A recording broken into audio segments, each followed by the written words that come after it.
They told me my late father left nothing but a locked root cellar. What I found inside changed everything. If you've ever been handed a life you didn't ask for, if you've ever felt like a piece of paper in a file cabinet just waiting to be stamped and moved to another drawer, then you know how I felt on my 18th birthday. Stick around, because this story is for you. And if it resonates, maybe hit that subscribe button. We're building a community here for people who've had to find their own way home. The air in Ms. Albright's office always smelled the same: weak coffee, lemon-scented cleaner, and the dry, papery scent of forgotten files. It was the official smell of my life. For 16 years, since I was 2, I had been a ward of the state, a collection of reports and assessments held together by a staple.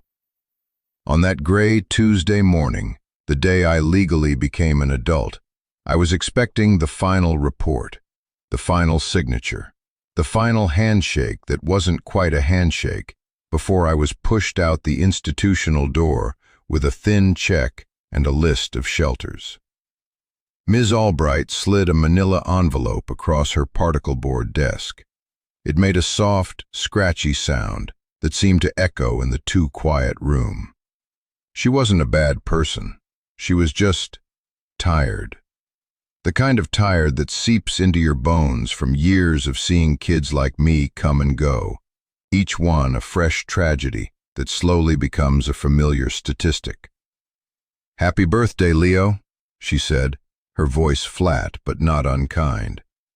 "As of 9:04 this morning, you are no longer our problem." A tiny, bitter smile touched my lips. "Thanks, I think." It was her attempt at a joke, a little piece of dry humor to cut the tension. It was the only language we really shared. "Legally, you are a free man," she continued, tapping a perfectly manicured finger on the envelope. "Which brings us to this." I expected paperwork, release forms, the final severing of ties. I did not expect the object she pulled from the envelope. It was a single, old-fashioned skeleton key, heavy and rusted, attached to a brittle piece of twine. It landed on the desk with a solid, metallic clink. "What's that?" "It's yours," she said, "from your father's estate." The words hung in the air, thick and unbelievable. Estate. The word conjured images of rolling hills and oak trees, of wealth and legacy. It was a word that had nothing to do with my father, a man I barely remembered as a series of sharp, disjointed images. The smell of sawdust and stale cigarettes, the scratch of a wool coat against my cheek, the sound of a car driving away in the night. The official story was simple. He was a drifter, a man with no roots and no prospects, who had abandoned me and then, 2 years ago, had died alone in some forgotten corner of the state. A heart attack, they said. Case closed. "He didn't have an estate," I said, the words coming out harsher than I intended. "He had nothing." Ms. Albright gave me a look of practiced patience.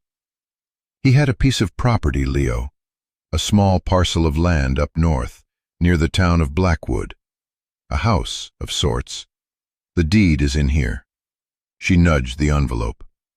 "Frankly, it's more of a liability than an asset. The property taxes haven't been paid in 3 years. There's a lien on it from the county. It's scheduled for auction in less than a month." She leaned forward, her professional mask slipping just enough for me to see the genuine advice underneath. "There's an offer on the table from a development group, Titan Holdings. They're buying up a lot of the delinquent properties in that area. They're offering to clear the back taxes and give you $500 for the title. It's a clean break. My advice? Take it. Sign the papers, take the cash, and start fresh. This place, it's not a foundation you can build on." I stared at the key. It was dark with age, the iron pitted and coarse. It felt ancient, like something pulled from a shipwreck. A foundation you can build on. The phrase echoed in my mind. I had never had a foundation of any kind. I had lived in a dozen homes, slept in 24 beds. I was an expert at packing my life into a single duffel bag. The idea of owning something, anything, that was tied to the ground felt alien. "Why wasn't I told about this when he died?" I asked, my voice low. "You were a minor," she said simply. "The state was your guardian. The property was frozen, caught in probate. It's a mess, Leo. A legal tangle that isn't worth the $500 they're offering, honestly. The county appraisal lists the structure as uninhabitable." She sighed. "The social worker who did the initial site visit after your father passed, he said the place was a wreck. Almost nothing inside but trash. The only thing of note was a root cellar out back. The door was padlocked with a modern, high-security lock. No one could find a key. They didn't have the warrant or the budget to break it open for what was likely a collection of dusty jars." A locked root cellar. The image snagged in my mind. A single, unanswered question in a life full of them. Everything else had been explained away, sanitized in official reports. Abandoned by father, placed in care, father deceased. But this was a small, solid mystery, a locked door. "I want to see it," I said. The words surprised me as much as they did her. Ms. Albright blinked. "Leo, there's no point. It's a 4-hour bus ride to a town that barely exists anymore. The house is probably not safe to enter. Take the money. It's the smart play." The smart play. All my life, the smart play had been to keep my head down, to not get attached, to accept the hand I was dealt. It was the survivor's creed. But for the first time, I wasn't just a ward of the state. I was an adult. The choice, however small and meaningless it seemed, was mine. "I still want to see it," I repeated, my voice firmer this time. I reached out and closed my hand around the key. The metal was cold and solid against my palm. It felt real. It felt like the first thing that had ever truly belonged to me. She studied my face for a long moment, then nodded slowly. A flicker of something, resignation, maybe even a little respect in her eyes. "All right, Leo. It's your decision. The bus leaves from the downtown depot at 6 tomorrow morning. The quitclaim deed for Titan Holdings is in the envelope. If you change your mind, just sign it and mail it back. But don't wait too long. That auction date is firm." I walked out of her office with the manila envelope under my arm and the key clenched tight in my fist. The weight of it was both a burden and an anchor. For the first time, I wasn't just leaving a place. I was going to one. I didn't know what I was looking for. Maybe just a reason. Maybe just a final, definitive answer to the question of who my father was. Even if that answer was just an empty, dilapidated house and a cellar full of nothing. I had to know for myself. Because for the first time, there was no one left to tell me what my story was supposed to be. I had to go find it. The bus ride north was a slow crawl through a landscape of forgotten things. We passed shuttered factories with broken windows like vacant eyes, and small towns where the only signs of life were a gas station and a dollar store. The green hills of the city suburbs flattened into wide, empty fields, brown and brittle under a pale autumn sky. I sat with my forehead pressed against the cool glass, watching the world blur by. The manila envelope was on the seat beside me, a silent passenger. Inside with a deed, a flimsy piece of paper that said I owned a piece of this forgotten world, and the quitclaim document that would let me trade it for $500. $500. It felt like a fortune and nothing at the same time. It was enough for a deposit on a cheap room, a few weeks of groceries. It was a start. It was the smart play. But every time the bus groaned to a stop in another tired-looking town, I would feel the key in my pocket, its sharp edges pressing into my thigh. It felt like a question I had to answer before I could think about starting anything. The town of Blackwood wasn't so much a town as a memory of one. The bus let me off in front of a boarded-up general store with a faded Coca-Cola sign peeling off the brick. The main street was a single paved road, cracked and webbed with weeds. A few houses stood scattered among overgrown lots, their paint flaking, their porches sagging. A cold wind swept down the street, carrying the scent of damp earth and wood smoke. It was quiet, a deep, profound quiet that felt older than the buildings themselves. My father's property was a mile out of town, according to the hand-drawn map Ms. Albright had given me. I walked, my duffel bag slung over my shoulder. The paved road gave way to gravel, and then to a dirt track that was little more than 2 ruts in the earth. The trees crowded in, their bare branches clawing at the sky. It felt like I was walking back in time, or off the edge of the map altogether. And then I saw it. The house was small, a simple wooden box with a pitched roof, set back from the track in a clearing of weeds and tangled grass. Uninhabitable. That had been the word. It was an understatement. The porch roof sagged so badly it looked like it was kneeling in prayer. A blue tarp was stapled over a section of the main roof, flapping loudly in the wind. The windows were clouded with grime, and one was boarded over with a piece of plywood. It was a place that had given up. I stood there for a long time, just looking at it. This was my inheritance, a monument to failure. A wave of cold, familiar anger washed over me. This was what he had left me. Not a home, but the ghost of one.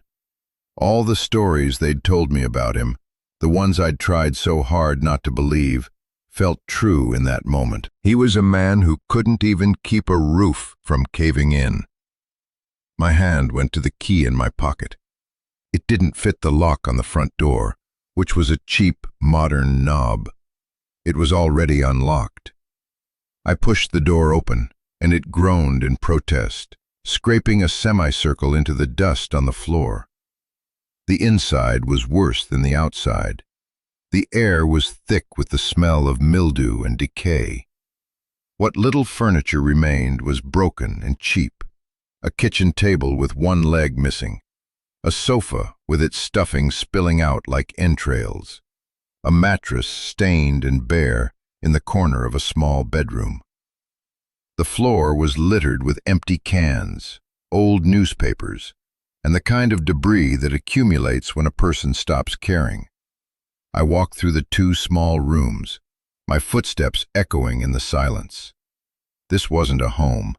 It was a hiding place, a place to disappear.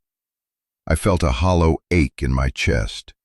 I had come here looking for a piece of my father, and all I had found was proof of his absence, of his despair. The $500 felt like a gift now, an escape hatch. I would sign the papers, mail them from town, and never look back.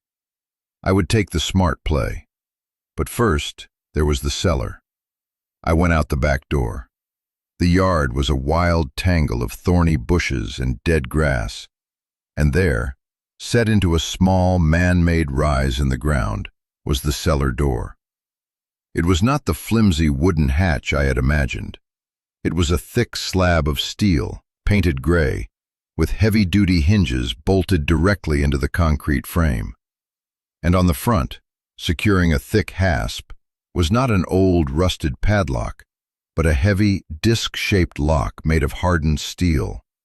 It looked completely out of place, a piece of modern security on a relic from the past. This was what the social worker had seen. This was the lock no one could open. I looked at the key in my hand, the old, ornate skeleton key. It was obviously not for this lock. My heart sank. Of course. Another dead end. Another piece of the puzzle that didn't fit. I kicked at the steel door in frustration, and the sound was a dull, unsatisfying thud. The thing was built like a bank vault. What was he keeping in there? Or what was he keeping out? Defeated, I turned to go back inside, to grab my bag and walk away from this whole sorry chapter of my life. As I stepped back onto the crumbling concrete stoop, my foot caught on something, a loose brick. I stumbled, catching myself on the door frame. I glanced down, annoyed, and saw that the brick had been dislodged, revealing a small, dark cavity beneath it. My breath caught. It was a deliberate hiding place. Heart pounding, I knelt down and reached into the darkness. My fingers brushed against something cold and metallic. I pulled it out. It was another key, a small, modern one, the kind you'd get at a hardware store. It was a key for a high-security padlock. I stood up, my hand shaking slightly as I looked from the new key to the steel door. It was a test, or a riddle. The old key, the one they gave me, was the clue. It led me here, but it wasn't the answer. The real key was hidden where only someone who was truly looking would find it. I walked back to the cellar door, the little key feeling impossibly heavy in my hand. I slid it into the disc lock. It turned with a smooth, clean click that sounded deafening in the silence. I pulled the lock free. The hasp swung open. I took a deep breath, grabbed the handle on the steel door, and pulled. It was heavy, but it swung open silently on well-oiled hinges. A set of steep concrete steps led down into the darkness. The air that rose up to meet me was different from the air in the house. It wasn't damp or mildewed. It was cool, dry, and clean. It smelled faintly of oil and old paper. I fumbled for my phone, turned on the flashlight, and pointed the beam down the stairs. The light cut through the blackness and revealed not a dirt-floored cellar full of cobwebs and rotting shelves, but something else entirely. The walls were clean, painted white. The floor was smooth, poured concrete. This wasn't a root cellar. It was a bunker. I took the steps down one by one, my sneakers silent on the concrete. The space was small, no bigger than a bedroom, but it was meticulously organized. Against one wall was a simple cot, neatly made. Against the other, a workbench with tools hanging in perfect order on a pegboard above it. There was a small generator in the corner, a ventilation pipe running up to the ceiling. And in the center of the room, sitting on a small wooden table under a bare bulb, was a large, olive-drab metal footlocker. It felt like I had stepped into another world. The chaos and decay of the house above was a facade, a disguise. The real life of this place was down here, hidden, protected. I walked over to the footlocker. It wasn't locked. I lifted the heavy lid. My flashlight beam fell on the contents, and I felt the air leave my lungs. It was full. The top layer was bundles of cash, $100 bills, $50 bills, 20s, all wrapped in tight, neat stacks with rubber bands. I reached in and picked one up. It was more money than I had ever seen in my life. There had to be tens of thousands of dollars here, maybe more. My mind reeled. A drifter, a man with nothing, That's what they'd said. This was not nothing. This was a fortune. This was a secret. My father, a fortune. This was a secret. My father, the man I'd been taught to pity and resent, had been living a life I couldn't possibly imagine. But beneath the money, there was something else. I lifted out a few stacks and saw them. Letters, dozens of them. Thick envelopes made of heavy, cream-colored paper, all addressed to me in a neat, concise hand. Leo. Just my name. I picked up the one on top. It had a single date written on it, from 2 years ago, just a week before he died. I sat down on the edge of the cot, the cold metal of the footlocker pressing against my legs, and I began to read. The letter started simply. My dearest Leo, if you are reading this, then I am gone, and the world has finally found you, as I always knew it would. The handwriting was steady, the ink a dark, confident blue. It was the voice of a man I had never known. For a long time, I just sat there, staring at those first few words. The man who wrote this was not the broken-down failure who lived in the wreck upstairs. This was someone else. And as I continued to read, the world I thought I knew began to fall apart. He wrote that he wasn't a drifter. He was a journalist, an investigative reporter for a major city paper. He had been good at it, he wrote, maybe too good. He had specialized in stories about corporate corruption, about the quiet ways powerful people bend the world to their will. He had made enemies. His last big story was about Titan Holdings, the same company that wanted to buy this land for $500. Back then, they were just starting out, but my father had uncovered their playbook. They would target rural, economically depressed areas, use shell corporations to buy up land, pressure local governments, and exploit environmental loopholes. He had found proof of illegal dumping, of bribes, of families being forced off their land. He had it all. The documents, the sources, the smoking gun. But Titan had found out he was close. They didn't just try to kill the story. They tried to kill his life. They framed him. They manufactured evidence that he was taking bribes himself, that he was fabricating sources. They used their influence to get him fired, blacklisted. No one would hire him. No one would even talk to him. They ruined his reputation, his career, his name. And then they came for his family. They didn't make direct threats, Leo, he wrote. They were too smart for that. It was subtle. A car that would park across the street from your daycare all day. A man who would follow me in the grocery store. Phone calls with no one on the other end. They wanted me to know they could reach you. They wanted me to know that if I ever tried to use the evidence I had, the price would be you. My hands were trembling, the paper rattling softly in the silent cellar. I could feel a knot of ice forming in my stomach. I had a choice, the letter continued. I could fight them and risk you, or I could disappear and save you.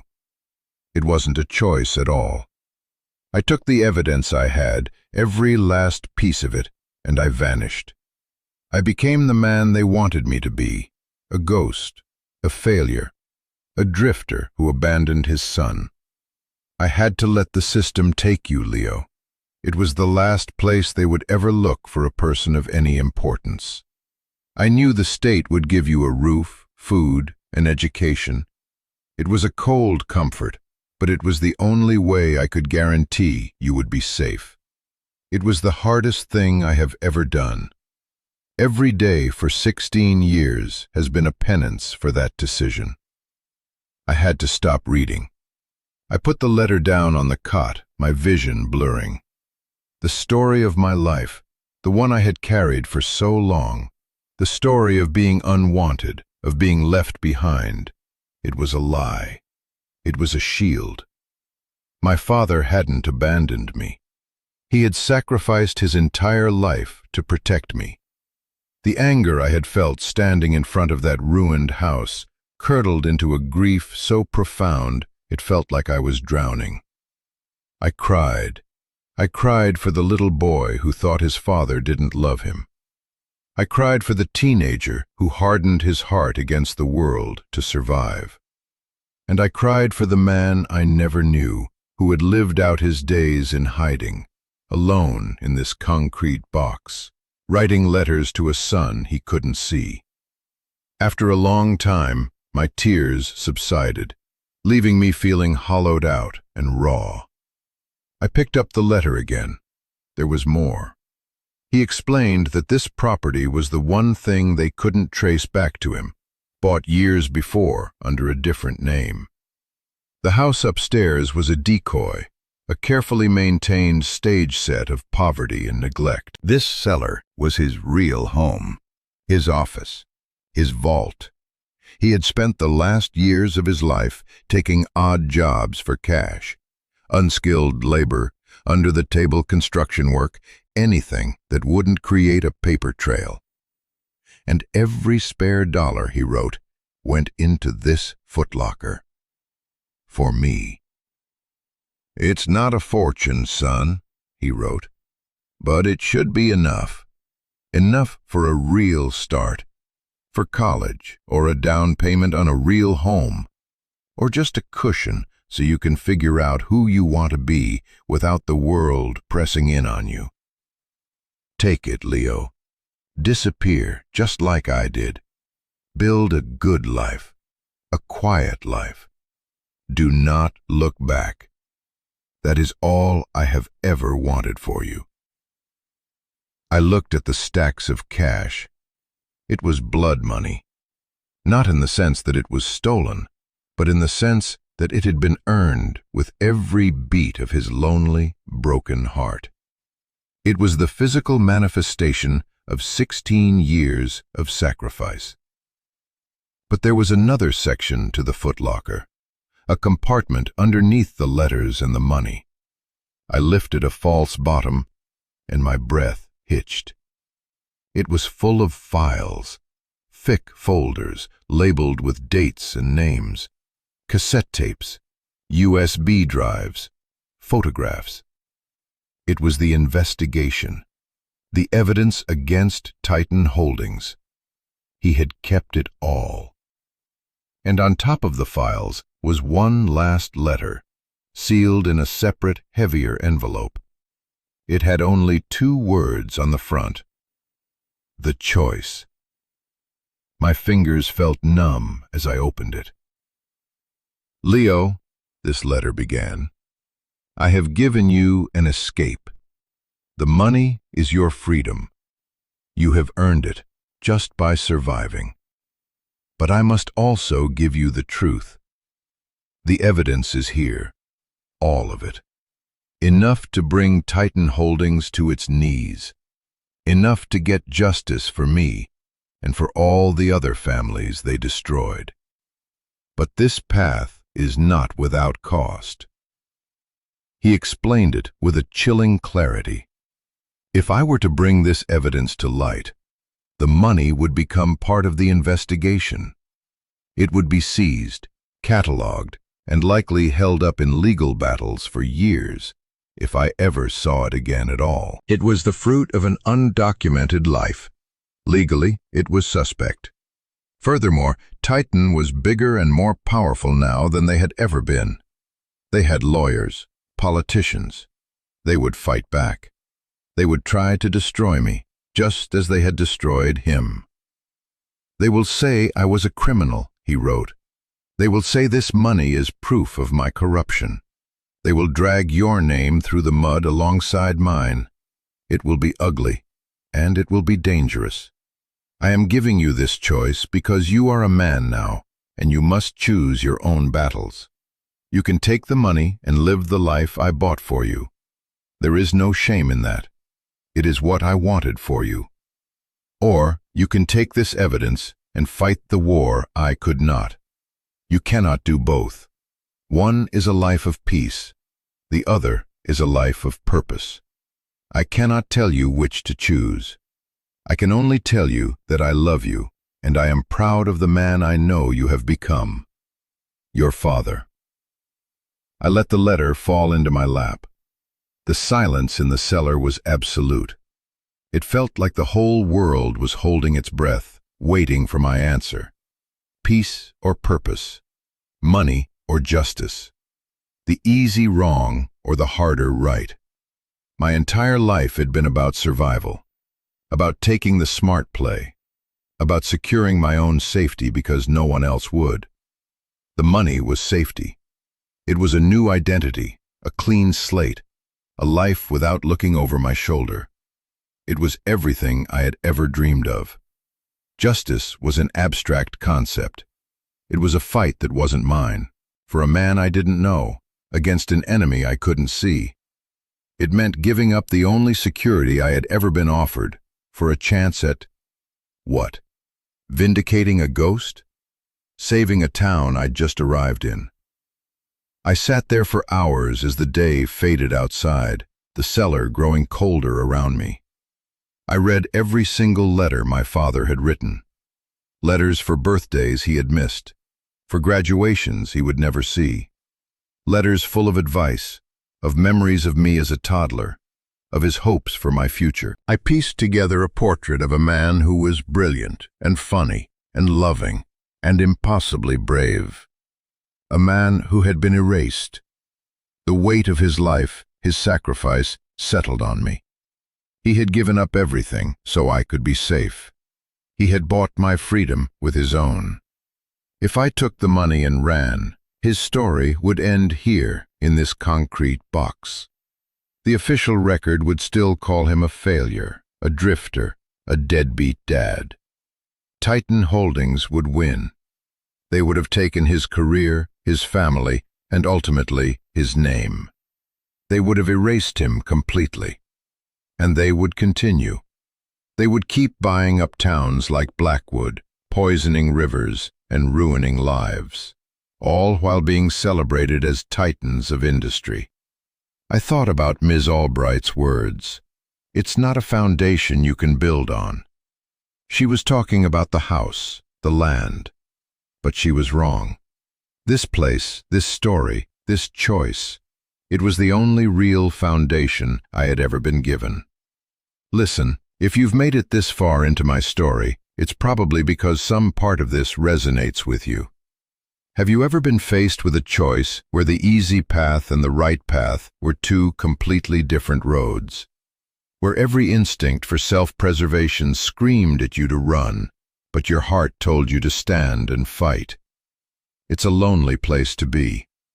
I want you to know, if you're at a crossroads like that in your own life, you're not alone. Let me know in the comments if you've ever had to make a choice like that. I read every one. This community is built for people who understand that the heaviest things we carry are often our own decisions. Now, let's get back to what happened in that cellar. By the time I made my decision, the cellar was pitch black outside the beam of my phone's flashlight. I was cold, exhausted, and my head ached with grief and the sheer weight of it all. But for the first time in my life, I felt clear. I knew what I had to do. I carefully packed the files, the folders, the tapes, the drives, into my duffel bag. They were heavy, dense with the truth. Then I took the letters and stacked them neatly back in the footlocker. They were mine. They weren't part of the evidence. They were my father's last words to me, and I would protect them. But the money. I looked at the stacks of cash, the price of my father's life. His letter was clear. I couldn't have both. Taking it felt like a betrayal of the man I had just come to know. Leaving it felt like a betrayal of his sacrifice. So I did something else. I took one bundle, a single thin stack of $20 bills, $500, exactly the amount Titan Holdings had offered me for my father's legacy. It felt right. It was enough to get me where I needed to go, enough to start the fight. The rest I left in the footlocker. I closed the heavy lid, the sound echoing with finality. It would be there for the lawyers and the investigators.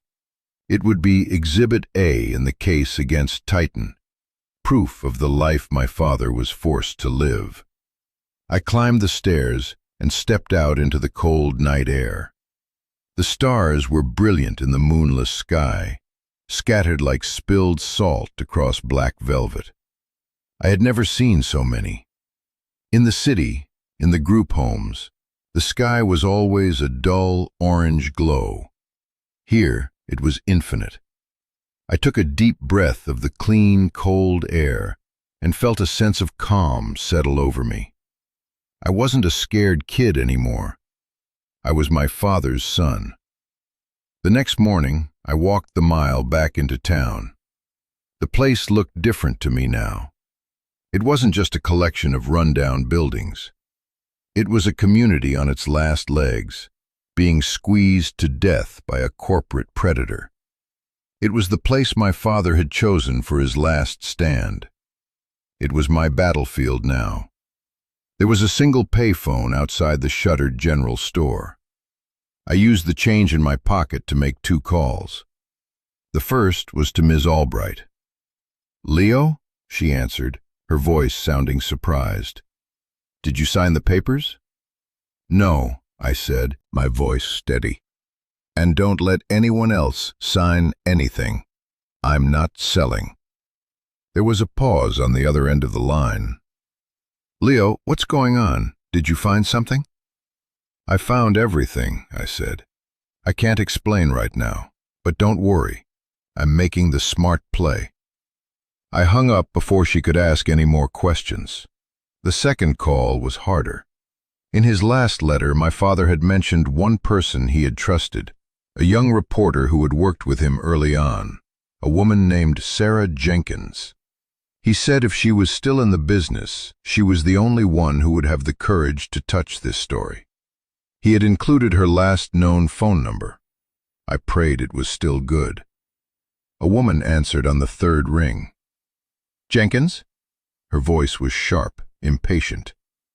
"My name is Leo," I said, my heart hammering against my ribs. "My father was Daniel Erickson. I think you knew him." The silence on the other end of the line was electric. For a moment, I thought she had hung up. Then her voice came back, softer, cautious. "Danny, my God, he's been dead for 2 years. How are you calling me?" "He left something for me," I said. "He left everything. The Titan Holdings files." I heard her take a sharp breath. "Where are you?" 2 days later, a dusty sedan pulled up in front of the general store. A woman with sharp eyes and graying hair tied back in a messy bun got out. She looked me up and down, her gaze analytical, searching. "You're Danny's kid, all right," Sarah Jenkins said, a sad smile touching her lips. "You have his eyes." We sat in her car, and I told her everything. I showed her the files. She handled them with a reverence that surprised me, her journalist's instincts kicking in as she scanned the documents, her eyes widening at the meticulous detail, the sheer volume of evidence my father had gathered and preserved. "He never stopped being a reporter," she whispered, shaking her head in awe. This is a masterpiece and a bombshell." She explained the risks, just as my father had, but without the emotional weight. She laid out the legal realities, the corporate power we would be up against, the media smear campaigns they would launch. She didn't try to talk me out of it. She just made sure I knew exactly what kind of war I was enlisting in. "Are you sure you want to do this, kid?" she asked, her eyes locked on mine. "Once we fire this gun, there's no taking the bullet back." I thought of my father, alone in his concrete box. I thought of the $500 offer to erase his memory. I thought of the stars I had seen over his house. "I'm sure," I said. The story broke a week later. It wasn't just a story, It was an earthquake. It started as a multi-part investigative series on a national news website, authored by Sarah Jenkins. The first headline was simple: "The Titan Files, a Dead Man's Legacy." It had everything: scanned copies of the internal documents my father had saved, transcripts of damning conversations from the cassette tapes, financial records detailing the bribery, eyewitness accounts from people who had been silenced years ago, now willing to speak on the record to corroborate my father's work. And it had my story. Sarah had insisted. The world needed to know not just what Titan had done, but what they had done to my father, to our family. She framed it as a story of a man who gave up everything to protect his son and preserve the truth. He wasn't a source. He was the heart of the story. The fallout was immediate and spectacular. Titan Holdings stock plummeted. The CEO resigned. State and federal investigators launched massive probes into the company's practices. The story was everywhere, and just as my father and Sarah had predicted, they came after us. They tried to paint my father as a disgruntled, disgraced journalist seeking revenge. They claimed the evidence was fabricated. They launched a vicious smear campaign against Sarah, and they came after me. They found my foster care records and leaked them, painting me as a troubled, unstable kid with a grudge. They claimed the money in the cellar was proof of my father's criminality, and that I was his accomplice. It was brutal. For a few weeks, my life was an open book for the world to judge. Reporters camped out in Blackwood. I had to give depositions to lawyers and investigators, sitting in sterile rooms under fluorescent lights, telling my story over and over again. Every word I said was twisted, every motive questioned. There were days I wanted to break, to run away and disappear just like my father had. But I wasn't alone. Sarah was a rock, guiding me through the media storm, protecting me from the worst of it. And something else happened, something I never expected. The town of Blackwood started to fight back. It began small. An elderly woman named Mrs. Gable, who ran the tiny post office, started leaving a thermos of hot coffee on the porch of my father's house every morning. She told a local reporter that she remembered my father, that he was a quiet, kind man who kept to himself, but always had a sad look in his eyes. "We all knew Titan was dirty," she said, her voice trembling with anger. "We just never had a voice. That boy, Leo, he gave us our voice back." Then, a local handyman, a guy named Gus, showed up with a truck full of lumber. He saw the tarp on the roof. "Your dad paid me cash to patch this a few years back," he said, not looking me in the eye. "He never told me his story. Guess it's time I did a proper job of it, no charge." Soon, others joined. People started a small fund to help with my legal fees. Families who had been pushed out by Titan years ago came forward to join a class-action lawsuit. The story was no longer just about my father. It was about them. It was about their town. They saw me not as some troubled kid from the system, but as one of their own, the son of the man who had tried to save them. I stayed in my father's house. With Gus's help, we fixed the roof. We replaced the broken window. We tore out the stained carpets. I used the $500 I had taken from the cellar to buy paint and supplies. Slowly, painstakingly, we started to bring the house back to life. It was hard work, but every nail I hammered, every wall I painted, felt like an act of defiance. It felt like I was building that foundation Ms. Albright had talked about, not with money, but with my own two hands. The legal battles are still going on. They will for years. The money from the cellar is tied up in evidence, and I know I may never see a dime of it. Titan Holdings as a corporation is broken, but the legal system moves at a glacial pace. There are no clean, happy endings in real life. But as I stand on the porch of this little house, a house that is slowly starting to feel like a home, I know I made the right choice. The porch no longer sags. The windows are clean. I can see the whole valley from here, the greening fields and the small, stubborn town that refused to die. My father left me more than a locked cellar and a box of secrets. He left me a legacy, not of money, but of courage.